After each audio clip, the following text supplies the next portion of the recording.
दोस्तों, नेपाल के साथ आखिरकार वही हुआ जो बांग्लादेश के साथ हुआ था। बांग्लादेश में विरोध प्रदर्शन और उसके बाद तख्ता पलट और वहां की प्रधानमंत्री को अपना देश छोड़कर जाना पड़ा। कुछ ऐसे ही हालात नेपाल के अंदर है। अब तक 10 मंत्रियों ने इस्तीफा दिया था। उसके बाद प्रधानमंत्री आवास से लेकर राष्ट्रपति के आवास तक प्रदर्शनकारी घुस गए। एक एक तस्वीर आपको दिखाऊंगा, लेकिन खबर यह आई है पीएम केपी ओली ने इस्तीफा दिया। लेकिन एक और बड़ी खबर, ओली नेपाल छोड़कर भागने की फिराक में दुबई जाने वाले हैं। इस वक्त की सबसे बड़ी खबर आपको दिखा रहा हूं कि कैसे मंत्रियों और फिर खुद के इस्तीफे के बाद ओली ने नेपाल छोड़ने का फैसला कर लिया है। लेकिन क्या ये इन सब चीजों के बाद वह प्रदर्शन रुक जाएगा? एक एक चीज देखिएगा। नमस्कार, मैं हूं प्रज्वल गौतम और आप देख रहे हैं उल्टा चश्मा।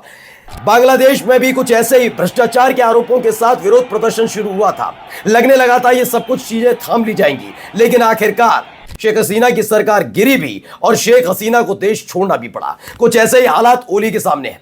हाल ही में ओली सबसे ताकतवर नजर आ रहे थे। ऐसा लग रहा था कि हर तरह की आवाज को दबा लिया जाएगा, क्योंकि जेन जेड जो प्रदर्शनकारी हैं उसमें 18 से 30 साल के युवा थे। यानी समूचा नेपाल नहीं था, लेकिन देखते ही देखते जेन जेड एक क्रांति का प्रतीक बना। हालत क्या हुई? हर जगह नेपाल में, सिर्फ काठमांडू का जिक्र नहीं कर रहा हूं, हर जगह प्रदर्शन होने शुरू हो गए। पहले कुछ तस्वीरें देखिए। ये एक वीडियो निकल कर आई है। ये प्रेसिडेंट के घर की वीडियो है जहां पर ये प्रदर्शन हुआ। देखिए तो देखिए, पेट्रोल जो है उनके तस्वीरों को फेंका जा रहा है, तोड़ा जा रहा है। रामचंद्र पौडेल के घर में घुसे हैं प्रदर्शनकारी। याद आ गया? श्रीलंका भी याद आ गया। उनके राष्ट्रपति भवन में घुस गए थे, कैसे स्विमिंग पूल में नहा रहे थे, सामानों पर कब्जा किया जा रहा था। ऐसे ही बांग्लादेश में था, जब शेख हसीना के घर में घुसे थे, वहां पर सामानों से छेड़खानी हो रही थी। अब यही काम नेपाल के राष्ट्रपति रामचंद्र पौडेल के घर में हो रहा है। उनके घर में घुस गए प्रदर्शनकारी। खबर यह है कि जमकर तोड़फोड़ वहां पर की गई है। लेकिन इसके साथ साथ प्रधानमंत्री के आवास पर, इनकी जो पार्टी है उसके दफ्तर में आग लगा दी गई। प्रधानमंत्री के आवास पर भी हमला हुआ। वो तस्वीर भी आपको दिखाता हूं। लेकिन सबसे पहले बड़ी खबर, नेपाल के पीएम ओली ने इस्तीफा दे दिया। ये एक बड़ी खबर। ये इस्तीफा क्या गुस्सा शांत करने के लिए दिया गया था? क्या अपनी गलती मानकर ओली ने दिया? नहीं। अब नेपाल के पीएम केपी ओली समझ गए कि अब इस्तीफे से बात बनने वाली नहीं है, क्योंकि हाल ही में उनका एक बयान आया था। जब ये प्रदर्शन धीरे धीरे विस्तार ले रहा था, तब नेपाल के प्रधानमंत्री केपी ओली ने दावा किया कि उन्हें प्रधानमंत्री पद ही क्यों न छोड़ना पड़े, लेकिन वो किसी भी कीमत पर सोशल मीडिया पर जो बैन लगाया है उसे नहीं हटाएंगे।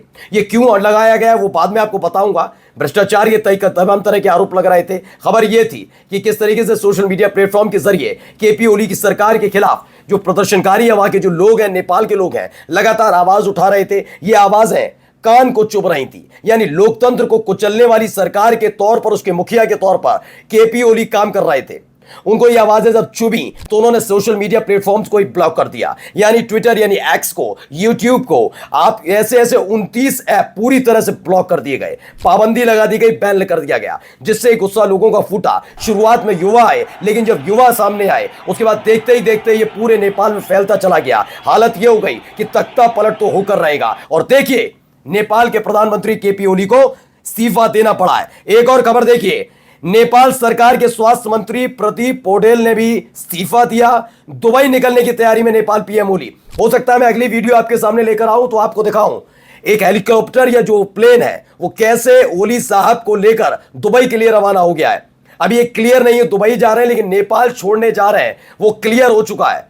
प्रदर्शनकारियों का गुस्सा और गुस्से की चपेट में आकर अलग अलग जगह हो रही आगजनी, तोड़फोड़ की खबरें, और इन सब के बीच ओली साहब समझ गए अब नेपाल में ज्यादा दिन रहना उनके लिए सुरक्षित नहीं है, इसीलिए वो देश छोड़कर जा रहे हैं। देख लीजिए, पहले भी बता चुका हूं और आज भी बता रहा हूं, जब जब आप लोकतंत्र के साथ खिलवाड़ करेंगे, राजशाही थोपेंगे, तो यही हश्र होता है। यही बांग्लादेश, यही श्रीलंका। मैं ये नहीं कह रहा कि वहां के प्रदर्शन जायज थे, उनकी मांग जायज थी, लेकिन जो आपको चुनते हैं उनकी आवाज को आपको सुनना होगा। अवाम की आवाज को नहीं सुनेंगे और उन्हें रियाया मानकर खुद सुल्तान समझेंगे तो हश्र यही होता है नेपाल जैसा। देख लीजिए हश्र क्या है। दुबई निकलने की तैयारी में नेपाल के प्रधानमंत्री ओली, यह खबर निकल कर आई। अब कुछ तस्वीरें, वीडियोस दिखा रहा हूं कैसे प्रधानमंत्री केपी ओली के घर को फूंक दिया। देखिए, सोचिए, प्रधानमंत्री घर में आग लगा दी है। वाकई भयावह तस्वीरें हैं दोस्तों। ये देखिए, पुलिस की मौजूदगी भी वहां पर, कितने लोग वहां पर केपी ओली के घर की तरफ जाने के लिए तैयार खड़े थे। नेपाल की पुलिस रोकने की कोशिश कर रही है। ओली साहब समझ गए अब बिल्कुल महफूज नहीं हूं यहां पर। तो आखिरकार प्रधानमंत्री पद से इस्तीफा, और खबर यह है कि गुपचुप तरीके से निकलना चाहते हैं। वो ये सब कुछ छोड़कर गुपचुप तरीके से कैसे भी यहां से जाना चाहते हैं, ये खबरें निकल कर आ रही हैं। अब देखिए एक और वीडियो निकल कर आई उससे जुड़ी। तो उनके घर पर जो हमला हुआ था उसकी ये वीडियो है। भयावह आगजनी, पहले छत पर आग लगाई, उसके बाद पूरा जो उनका एरिया है उसे फूंक दिया गया। इसीलिए खबर यह है कि अब उनको पूरी सिक्योरिटी के साथ वहां से निकालने की कोशिश हो रही है। और एक और वीडियो देखिए, ये वहां की संसद की वीडियो है। ये वीडियो वहां से निकल कर आई है। छत पर टहलता हुआ व्यक्ति, इसके हाथ में सोलर सिस्टम का जो प्लेट्स होती हैं वो लग रही हैं। ये संसद पर चढ़ गया। नेपाल की संसद में आग लगा दी गई, और आग लगाने के बाद हालांकि खबर यह है कई मंत्री हेलीकॉप्टर से जान बचाकर भागे हैं। प्रधानमंत्री ओली के भी देश से भागने की खबर है। खबर यह भी है कि वहां से वो भाग गए हैं, निकल गए हैं।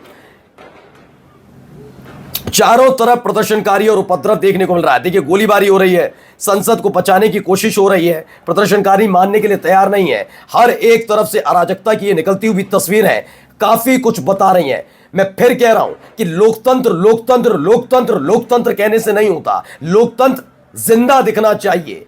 यह आपके सिर्फ बोलने से नहीं हो सकता। इसमें एक ऐसी बात दिखनी चाहिए जिससे लगे कि लोगों को बोलने की, बात कहने की आजादी है और सरकार उनकी बात सुनती है। अपने आप को सिर्फ सेवक के तौर पर प्रस्तुत ना करे कोई सरकार। सरकार की जिम्मेदारी होती है कि सेवक होने का भाव भी दे कि हां हम आपकी बात सुनते हैं क्योंकि आपसे चुने गए। प्रधानमंत्री ओली ने क्या किया? अगर भ्रष्टाचार के आरोप थे तो उन आरोपों के तहत कम से कम उन्हें सहन करना चाहिए था, जांच के आदेश देने चाहिए थे। लेकिन अमूमन लोकतांत्रिक जो पूरी पटकथा होती है और कहानियां सुनाई जाती हैं, उसका राग अलापने वाली सरकारें कभी कभी क्या करती हैं, वो अराजक हो जाती हैं।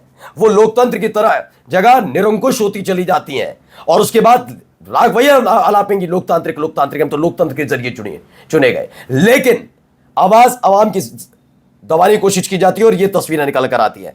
अब नेपाल के ऊर्जा मंत्री घर के बाहर का नजारा देखिए।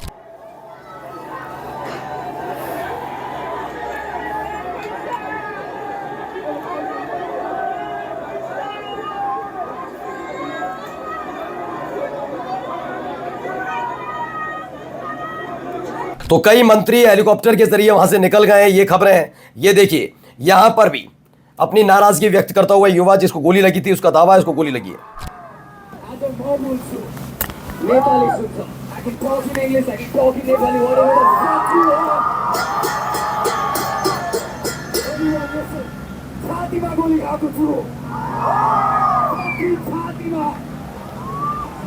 यहाँ पनि गोली खाएको छु, मेरो चस्मा फुट्यो, मैले प्रपर डकुमेन्टेसन लगाएको छु, यो मेरो रगत हो। तो दावा है इस लड़के का कि इसको गोली लगी थी, और गोली लगने के बाद अब ये इलाज के बाद बाहर आया और एक क्रांति का प्रतीक बनता हुआ। ये देखिए यहां पर भी सरकार के खिलाफ किस तरह से लोग सड़क पर उमड़े हैं।